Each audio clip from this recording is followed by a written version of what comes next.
श्रीधर अगर चाहते तो प्राइवेट जेट खरीदते, लेकिन उन्होंने खरीदी साइकिल। वैसे भी अगर किसी की कुल संपत्ति 18,000 करोड़ रुपए की हो तो 300 करोड़ रुपए के प्राइवेट जेट विमान खरीदने पर ऑडिटर भी एतराज नहीं करेगा। और जब पैसा अथाह हो तो फिर मुश्किल ही क्या है। यूं भी लक्ष्मी जब छप्पर फाड़ कर धन बरसाती है तो ऐसे फैसले किसी को खर्चीले नहीं लगते।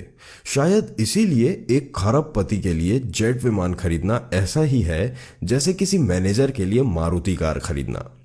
लेकिन जोहो कॉरपोरेशन के चेयरमैन श्रीधर वेम्बू पर लक्ष्मी के साथ साथ सरस्वती की भी मेहरबानी थी। इसीलिए उनके इरादे औरों से बिल्कुल अलग थे। प्राइवेट जेट खरीदना तो दूर, उन्होंने अपनी कंपनी बोर्ड के निर्देशकों से कहा अब कैलिफोर्निया से जोहो कॉरपोरेशन का मुख्यालय कहीं और ले जाना चाहते हैं। श्रीधर के इस विचार से कंपनी के अधिकारी हतप्रभ थे, क्योंकि सॉफ्टवेयर इंडस्ट्री के लिए कैलिफोर्निया के बे एरिया से मुफीद जगह दुनिया में और कोई है ही नहीं। गूगल, एप्पल, फेसबुक, ट्विटर या सिस्को सब के सब इसी इलाके में रचे बसे फले फूले। पर श्रीधर तो और भी बड़ा अप्रत्याशित फैसला लेने जा रहे थे। वे कैलिफोर्निया से शिफ्ट होकर सिएटल या ह्यूस्टन नहीं जा रहे थे। वे अमेरिका से लगभग 13,000 किलोमीटर दूर चेन्नई वापस आना चाहते थे। उन्होंने बोर्ड मीटिंग में कहा कि अगर डेल, सिस्को, एप्पल या माइक्रोसॉफ्ट अपने दफ्तर और रिसर्च सेंटर भारत में स्थापित कर सकते हैं तो जोहो कॉरपोरेशन को स्वदेश लौटने पर परहेज क्यों है। श्रीधर के तर्क और प्रश्नों के आगे बोर्ड में मौन छा गया। फैसला हो चुका था। आईआईटी मद्रास के इंजीनियर श्रीधर वापस मद्रास जाने का संकल्प ले चुके थे। उन्होंने कंपनी के नए मुख्यालय को तमिलनाडु के एक गांव जिला टेंगसी से स्थापित करने के लिए 4 एकड़ जमीन पहले से ही खरीद ली थी और ऐलान के मुताबिक अक्टूबर 2019 यानी ठीक 1 साल पहले श्रीधर ने टेंगसी जिले के मथला मपराई गांव में जोहो कॉरपोरेशन का ग्लोबल हेडक्वार्टर शुरू कर दिया।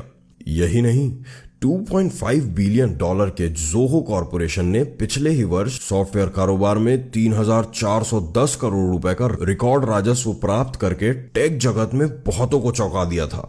स्वदेश क्यों लौटना चाहते थे श्रीधर अमेरिका की किसी एजेंसी या बैंक या स्टॉक एक्सचेंज के दबाव के कारण स्वदेश नहीं लौटे। उन पर प्रतिस्पर्धा का दबाव भी नहीं था। वे कोई नया व्यवसाय भी नहीं शुरू कर रहे थे। वे किसी नकारात्मक कारण से नहीं, एक सकारात्मक विचार लेकर वतन लौटे।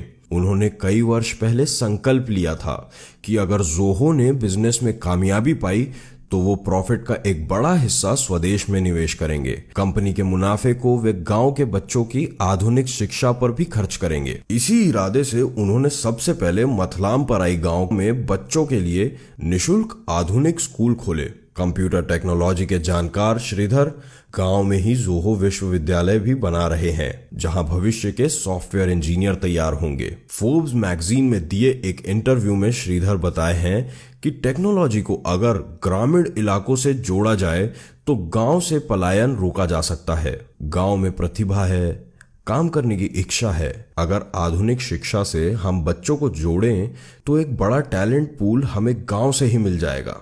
इसीलिए मैं भी बच्चों की क्लास में जाता हूं, उन्हें पढ़ाता भी हूं। मेरी कोशिश गांव को सैटेलाइट से जोड़ने की है। हम न सिर्फ दूरियां मिटा रहे हैं, न सिर्फ पिछड़ापन दूर कर रहे हैं, बल्कि इन शहर से बेहतर डिलीवरी गांव से देने जा रहे हैं। प्रोडक्ट चाहे सॉफ्टवेयर ही क्यों ना हो, श्रीधर बताते हैं। तस्वीरें जाहिर करती हैं कि श्रीधर बेहद सहज और सादगी पसंद इंसान हैं। वह लुंगी और बुशर्ट में ही अक्सर आपको दिखेंगे। गांव और तहसील में आने जाने के लिए वह साइकिल पर ही चल निकलते हैं। उनकी बातचीत से, हाव भाव से यह आभास नहीं होता है कि श्रीधर एक खरबपति सॉफ्टवेयर उद्योगपति हैं, जिन्होंने 9,000 से ज्यादा लोगों को रोजगार दिया है, जिसमें अधिकांश इंजीनियर हैं। उनकी कंपनी के ऑपरेशन अमेरिका से लेकर जापान और सिंगापुर तक फैले हैं, जहां 9,300 टेक कर्मियों को रोजगार मिला है। श्रीधर का कहना है कि आने वाले वर्षों में वे करीब 8,000 टेक रोजगार भारत के गांवों में उपलब्ध करवाएंगे और ग्लोबल सर्विस को देश के नॉन अर्बन इलाकों में शिफ्ट करेंगे। शिक्षा के साथ गांवों में आधुनिक अस्पताल, सीवर सिस्टम, पेयजल, सिंचाई, बाजार और स्किल सेंटर स्थापित कर रहे हैं। जननी जन्मभूमिश्च स्वर्गादपि गरीयसी।